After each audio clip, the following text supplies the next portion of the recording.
What's up, Holloway Squad? Welcome back for another episode of the Let Me Holla at You podcast, where we talk about real life, real love, with real stories. I hope you guys had a blessed 2 weeks. We missed y'all, but we're glad that you're back here with us again, and we hope that you feel welcome. But, I ain't gonna waste too much time. I know I'm kicking it with my family, but let me holla at you.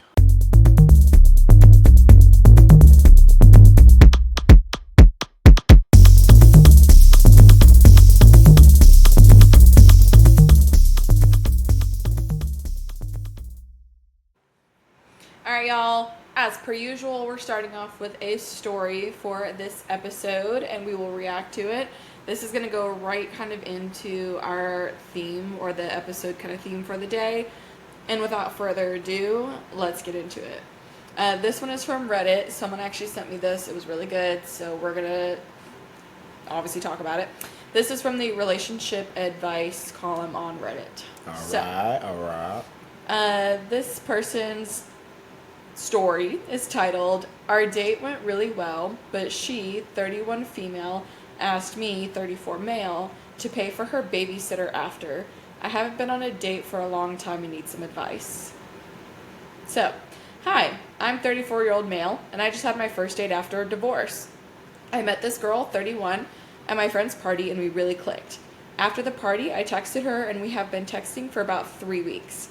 I asked her out a couple times, but she always told me another time because she had to take care of her 2 kids or had to be at work. Last night we have been texting and decided to finally go on a date today. I picked her up, we went to have a dinner at a nice Greek place, and then we went to a bar to have a few drinks. The bar was very close to her place, so I walked her home. She gave me a kiss and we said goodbye. The date went really well. On my way home, she texted me to let her know when I'm home, so I did. We have been texting again and setting up another date, but then she asked me if I could send her 100 euros for her babysitter this evening. I knew she is a single mom and the dad is absent, but since I paid for the whole date, I think paying for a babysitter as well is a bit over the top. I also have a daughter from my marriage, and I paid my nephew to take care of her for the night.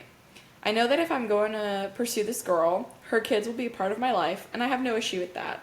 Most people my age, including myself, have kids. The issue is, I don't know how to feel about her asking for money after a first date. There was no prior agreement, and she didn't mention any babysitter.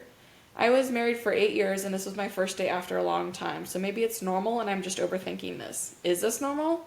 What would you do in this situation? Bounce. Gotta go.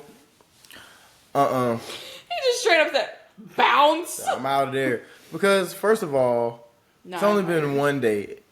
Although it went really well, we've been communicating. I feel like I don't know, it don't sit right with me to ask me for money for your babysitter. And I feel like, if anything, you had your children before you met me.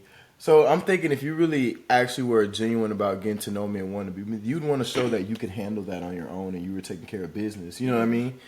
Regardless of that, I just feel like, it sounds a little trickish to me. No, yeah, I actually agree. There's actually a couple comments on here, and the key word that multiple people have been using is tacky. That's very tacky. And I actually agree with that so much, because I'm like, first and foremost, if you decide to have a kid, or if it's unexpected and you still obviously go through with having a kid, that is a decision that you made. And so at that point, it is not on anybody else to raise your kid, take care of your kid, give you, alone time, whatever. So when you get a babysitter because you want that time away, you knew about this ahead of time. You know what I'm saying? If you want to go on a date and obviously you need someone to watch your kid, that's on you to get a babysitter. It's not his kid. You know what I'm saying? He paid for his own babysitter for his own kid. And even if he didn't have a kid, it's not his kid. You know what I'm saying? And even when you guys get together, yes, he could be a father figure eventually if they're down the road or something and they get married and whatever and they, blend families. And she could be another mother figure for her, for his daughter or something, depending on obviously the situation. But those are still, like, that's not your kid. Like, Right. you know what I'm saying? And even in mixed families, like, there are boundaries, and it takes a while. And I think you could actually speak on this. Like, it takes a while for a kid to just, you know, like, they might get to that point where they're like, okay, this is, you know, I'm cool calling you dad. But, like, you don't just come in and you're like, I'm dad. So it's like, why would you think just going after a date that this guy's going to come in and pay for babysitting when it's not his kid? It's literally a date. You're not even a family. Like, you know what I'm saying? Like, that's weird to me. And again, he paid for the whole entire date. Right. And I'd say, too, my only other thing that I could say is, like, if we weren't there for the prior conversation, if he's one of those guys that's always like, I'll do anything for you. If you ever need anything, just let me know, whatever. One date. Like, yeah. I mean, you know, some guys, they overdo it. I don't think he would have. Because he said there was no prior conversation. Oh, true. So if there was no prior conversation. Yeah, no, I'm a guy. Yep, trickish. Yeah. Ain't cool with me. So, bounce. Yeah. I don't even know how I would get out of it, though. It'd be kind of awkward. Like, I'd probably have to be like, yeah, I probably just have to ghost. I don't even know how you, what do you say? How do you get out of it? Yeah, how do you get out of it? One of the best ways, especially since he has a kid, that he could be like, you know, I did, or like even just kind of, I mean, they're 30-something years old and they're parents. So like, you could kind of go the budget route of like, oh, well, I just kind of budgeted for our date and I had to pay my own babysitter for my own kid. So, wait, I can't send that to you I missed now. it. This was in the same night? What? So this was after the date when she she hit him up, yeah. They were on the, yeah. I think he was still on his way home. No, yeah, that ain't, I missed that, my fault. Yeah, so on the way home, she texted him to let her know when he was home, so he did. And then... Because I'm thinking when he said they continued to text, that was like a few days. Yeah, it says, we have been texting again and setting up another date, but then she asked me if I could send her 100 euros for the babysitter this evening. So maybe it has been a couple days, okay. But even if it has, it doesn't matter. Like, I would just say, like, you know, I budgeted for whatever. Like, I feel like that's, like, a nice way to get out of it. And then just, like, throw in there, you know, I had to pay my babysitter as well. Kind of like... Yeah, that's what's you know, pay for your own. Like she must be very like condescending. Not really condescending, but she must be very conceited because she's like, oh well, you pay for me to eat, and my time was so glorious, and I graced you with my presence that you can pay for the babysitter that had to watch my kid tonight for me to go out on a date with you. You know, like that just seems very like. FDB. Alright. And we can go ahead and bounce to the next part of our episode at this point.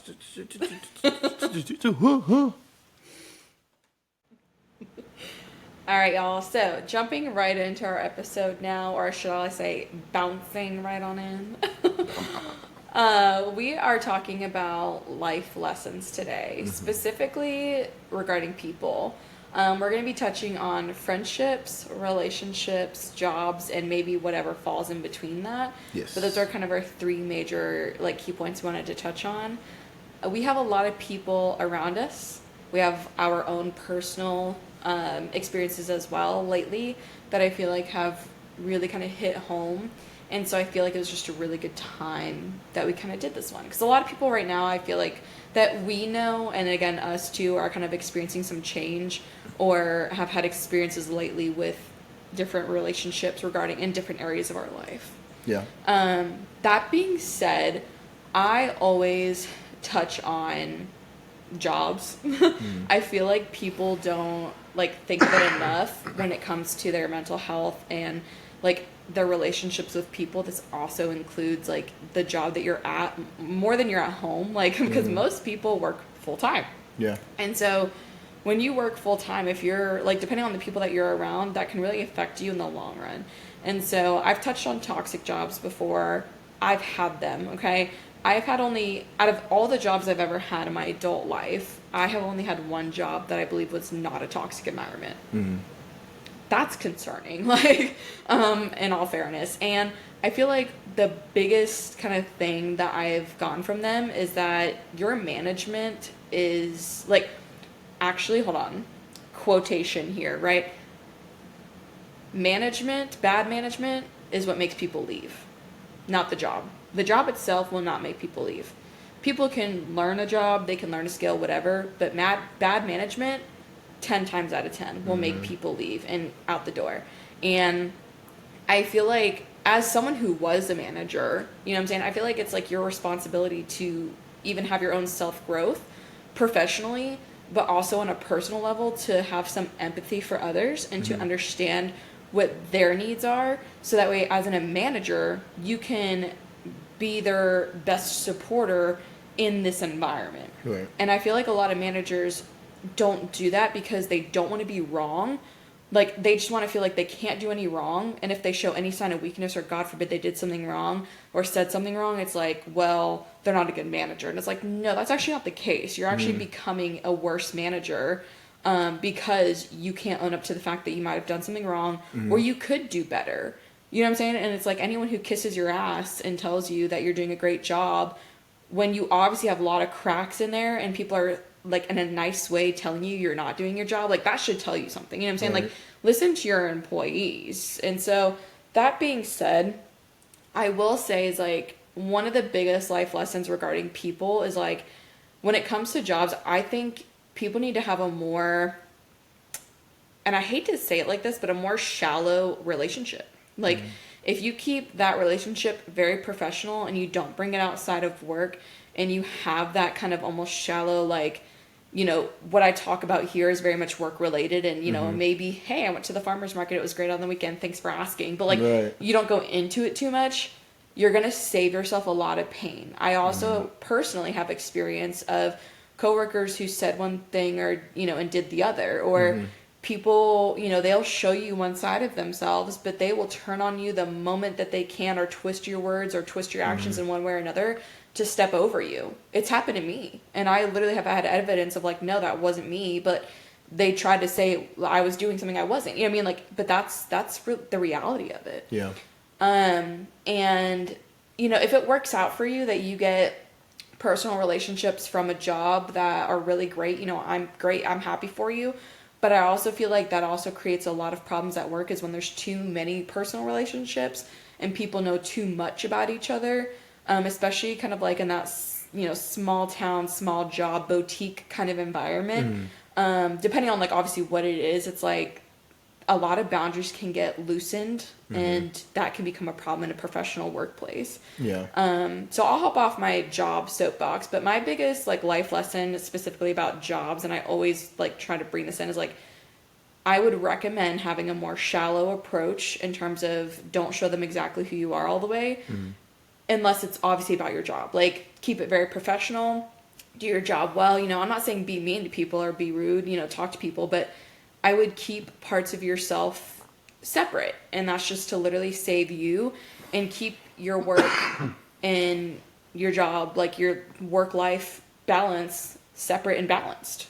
Because a lot of people mix the two, and then that's where it becomes toxic. Yep. But yeah, that's all I got on jobs. Yeah.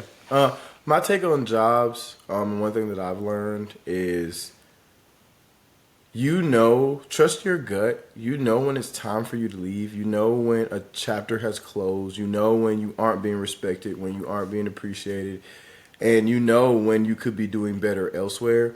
I feel like there's a lot of cases where I worked at a job for too long, under certain circumstances and under certain, you know, issues and situations without going into detail and things. You know, I am a provider by trade, so there's been situations in my life where I've had to suck it up and deal with some things in jobs and workplaces just for the fact that I just need to make money and get paid. But at the end of the day, like, you're strong.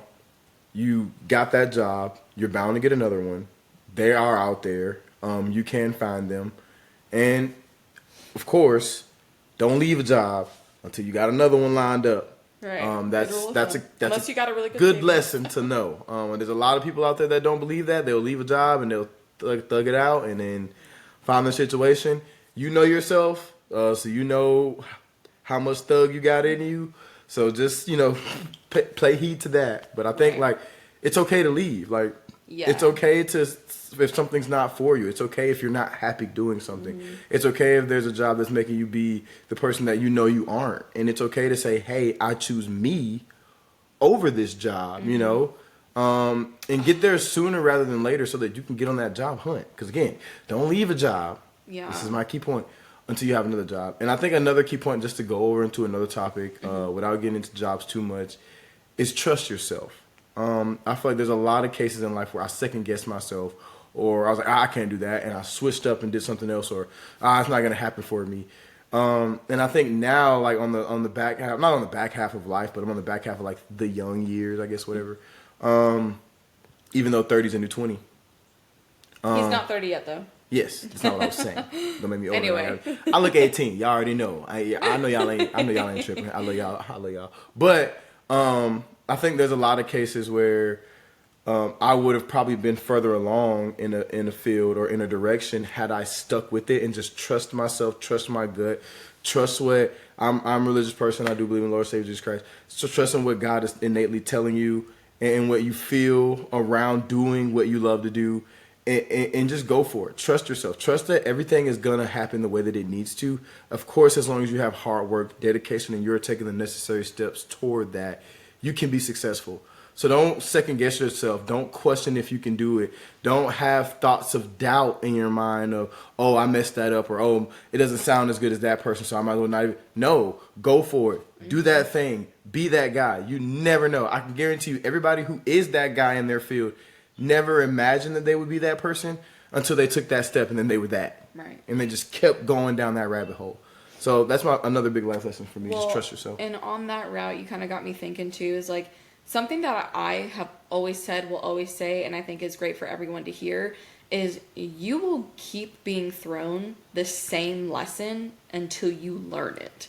And the reason I think I sometimes harp on the jobs a little bit is just because I, at such a young age, and I've had this conversation with my parents, like I've shown them texts and emails and obviously nothing that was confidential, just putting that out there. I don't break the law. Anyway, just because my previous positions, doesn't matter. But like nothing that was, yeah. So, but I've shown them these kind of things, and I've, told them conversations that I've had, and it's like, I was like, why me? Like, I feel like a lot of times I get the short end of the stick a lot when it comes to like management specifically, but, or like my bosses or, bosses. And they're like, this is actually kind of crazy that you have to deal with this, especially at a young age. It's like, my dad even said, he's like, I've had to deal with maybe all of that over like my lifetime of work. And he's like, and you've barely been in the workforce for this little bit of itty bit of time. I mean, compared to like what I will be, you know what I'm saying? Like for majority of your life, he's like, that's a lot that you've had to deal with at such a young age. And he's like, I'm proud of you for going through it well. But anyway, what I'm getting at though is like, I think sometimes I harp on that, or even going into other relationships though, is like, I hadn't learned my lesson yet. So I kept getting burned because I was trying to be a trusting person, or I was trying to, make work better because I was like, if we like the people we work with, it makes our day go by better, right? Well, that's not always the case. And honestly, it comes to the point of like, I've learned so much through being burned so much that it's like, okay, I finally learned my lesson, you know what I mean? Right. But after learning my lesson, things have gotten better. Like it's easier for me to leave work at work and come home and have home, you know what I mean? And that's a big thing specifically for me personally, is like, I need to have that separation. And that's something I, again, had to learn about myself. But that being said, I think it goes into relationships. This one's going to touch on friendship and like romantic relationships as well. I just had something that came into my head. I have a friend, and they they had previously, like their last relationship that they had gotten out of, they were basically holding on to something that wasn't going to happen. Like they were holding on to an idea of what the relationship could have been or could be in the future, but not the reality of what it actually was. So that being said, they kept putting up with things that they shouldn't have had to put up with, but they allowed it to keep happening in hopes of the future kind of thing. They were falling in love with a future more than a present. Then they broke up, not with that person anymore. Come though now in the present, they just had a friendship that recently ended. And before I go into this, friendships are not always for a lifetime. Some are for a season, and some are for a reason, and some are for a lifetime to get you through the seasons and the reasons, okay? So that being said though, they had a friendship. We thought it was a very good friendship, but unfortunately, a lot of things happened in between, or kind of like at the very end, and they were accused of lying about things that they didn't lie about. So obviously there was no trust in that friendship on that person's side. And they even offered, which they shouldn't have had to do, but even offered to show them evidence of how they weren't lying about whatever they were accusing them of. Didn't want to see the evidence. So at this point, you're just like, you don't want to even know that you're wrong. You know what I mean? Like, and then the friendship had ended, but that person was, again, thinking of rekindling that relationship with that friend because, you know, they had a lot of great times. And so that's, again, a reoccurring theme, though, that I kind of realized just off of because it's, you know, a fresh situation, you know. And I'm going to talk to this friend, but it's like, you know, that's the same kind of situation that happened with the ex, right? One was romantic and one was just platonic as like just a friend. However, they were burned in both for the same reason. And, you know, that's a great quality that they have, is that they were forgiving, and they wanted to try and move on. But that forgiveness is, you can forgive but not grant access. Let's put that out there. You can forgive someone, but it doesn't mean that you need to keep them close. You can still keep your distance. And that's for your own health, safety, growth, you know, lesson learned. Like, you know what I'm saying? It's like, if you're falling in love with something that was a past or something of the future, but not with the patterns that are being shown in the present, that's going to burn you. You know what I'm saying? The everything was there. There was toxic. They did not care. They cut you off. They accused you of lying. You know what I'm saying? Like, these things happen, but you had hopes for the future, but not paying attention to the patterns at present. So, but again, though, just an example of, like, if you don't learn your lesson, you're going to keep getting that lesson until you learn it. And if you forget it, it's going to come right back to bite you in the ass. Like, I hate to say that, but that's how life works, you know? So I think the biggest thing I've learned is, if you're talking about romantic relationships, I'd say in between those, I know when I was very young, I was very much wanting to be in a relationship all the time, wanting to know I had somebody that was with me, that we were together. And I know it's easy sometimes to end a relationship and then, you know, have somebody else that you meet early on and then you kind of hit it off. But at the same time, like, pace yourself. You need to take that time and sit and evaluate that situation, what you just went through, what you experienced, whether you were the cause or on the receiving end or whatever what happened, or if it was mutual.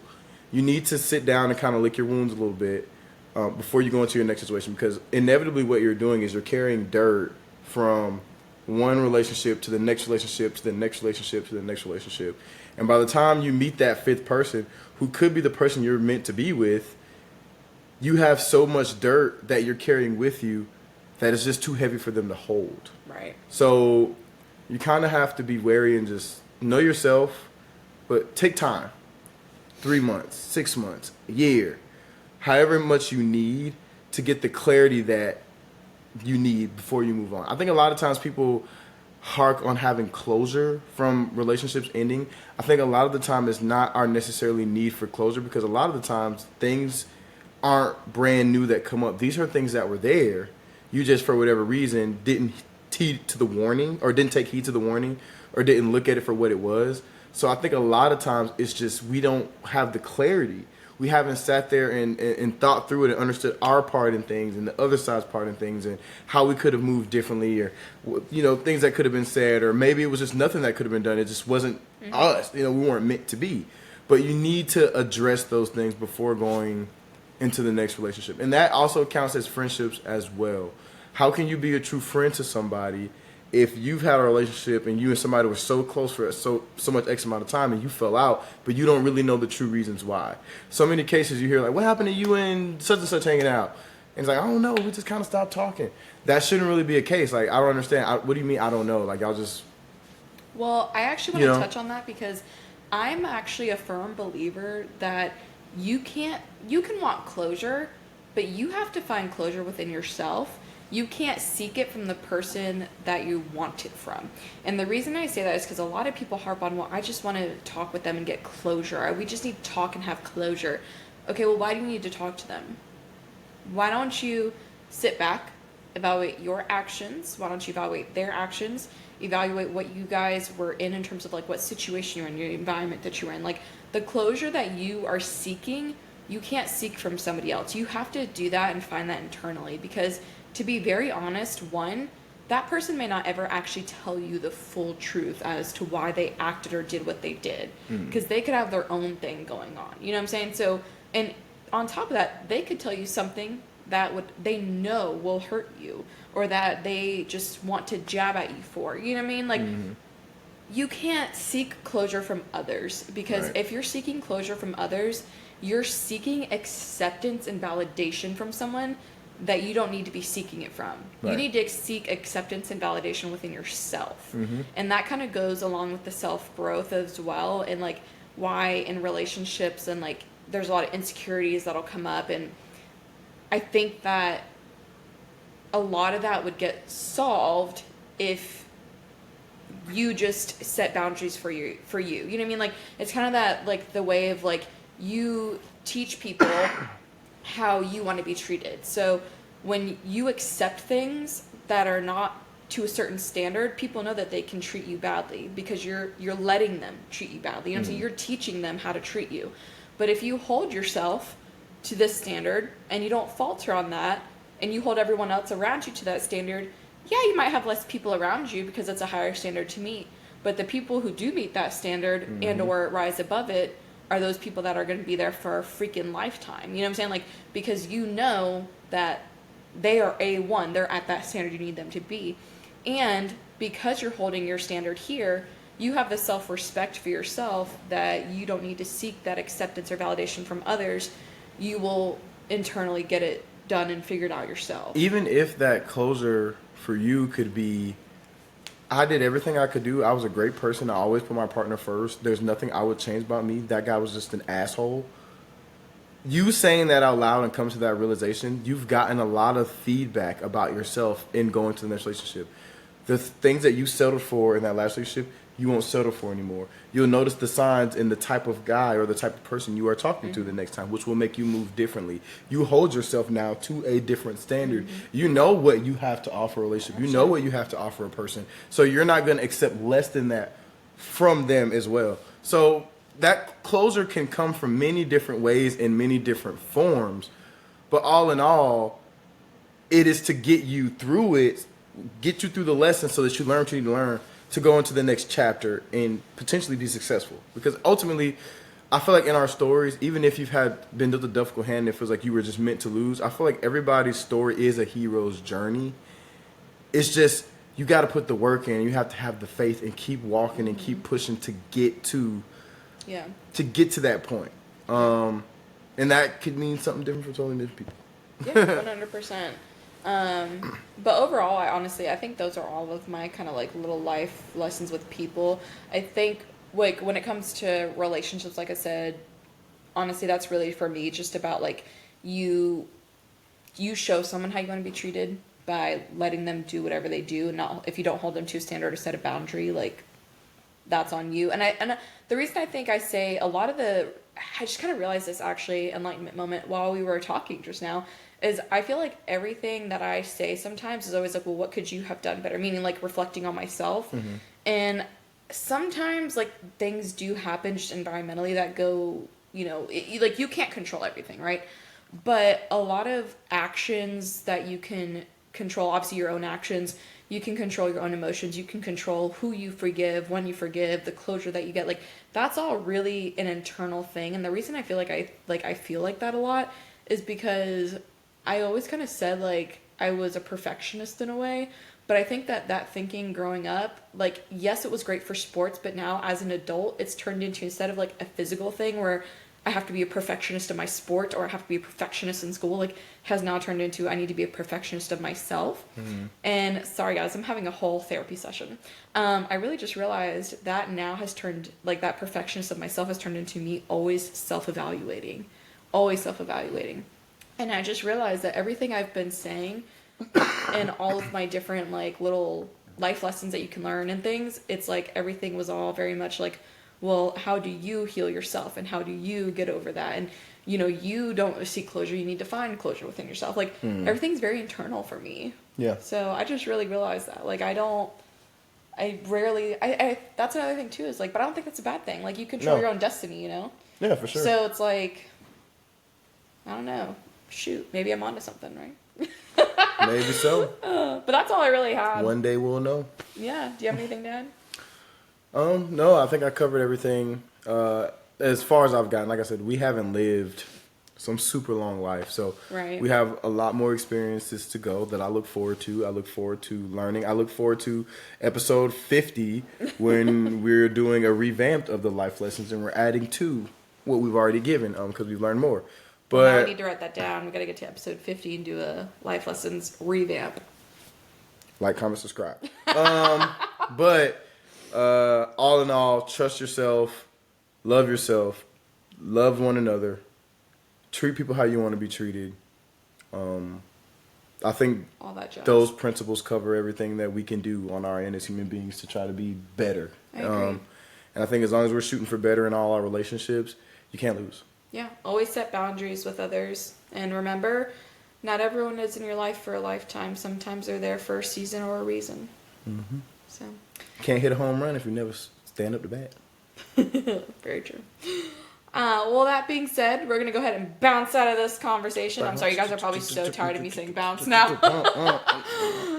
But that being said, thank you guys so much for joining us on our little life lessons episode. We would love to hear from you as usual. So please comment, send DMs, whatever you want. Let us know what life lessons that you liked that maybe we said, or give us your own life lessons that you learned that you'd love for us to share on the next episode. I'd love to do like a little conglomeration of ones that you guys have sent in. So if you guys have any of your own... Start a whole thread. Yeah, if you guys have any of your own little tagline moments, go ahead and send them on in. We'd love to share them. And obviously we can keep you anonymous or we can credit you, so we'll shout you out. But anyway, that being said, if you did like this episode, please do us a favor and share, like, comment, subscribe, turn on notifications, all of that. We do post every other Tuesday at 9 a.m. And then you can also follow us on our socials for any behind the scenes and or extra content or clips from our episodes. We are at letmehollaatYou.podcast. Boom, boom, boom. If you got an issue with the sound quality or the video quality, the best way to aid us in fixing that is to like, comment, and subscribe so we get them views, and then we can get some bread, and then we can get some more camera and more microphone. I'm pretty sure. Logical. I'm pretty sure we've been okay though. If you've been following the podcast as long, you know we give A1 advice. I say that is A1 advice. There you go. There you go. And like my students tell me to say all the time after I say something in band class, clock it. With that being said, we'll see you next time on Let Me Holla at You.